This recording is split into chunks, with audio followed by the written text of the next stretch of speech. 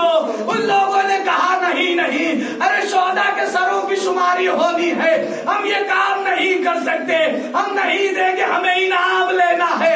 ایک مرتبہ جیسے ہی یہ قافلہ کوفے سے آگے بڑھا، 10 انسان کو لے کے حبیب کا بیٹا آگے بڑھا اور اپنے بابا کے سر کو ان لعینوں سے چھین لیا۔ چھیننے کے بعد سر کو لے کے جناب سید سجاد کی طرف سے گزرا، گزرنے کے بعد کہا ارے جس کا جوان بیٹا ہو اس کے سر کا، اس کے بابا کا سر نوکے نیزہ کی بلندی پہ نہیں ہوتا۔ جناب سید سجاد تڑپے، ہائے میرا بابا، ہائے میرا بابا، ہائے میرا بابا۔ ایک مرتبہ سید سجاد نے ارے ہتھکڑیوں کو سنبھالا، بیڑیوں کو سنبھالا، تو کے خاندان کو سنبھالا، کمر کے لنگر کو سنبھالا۔ اے بابا ارے میں کیا کرتا، مشیت الہی یہی۔ انا للہ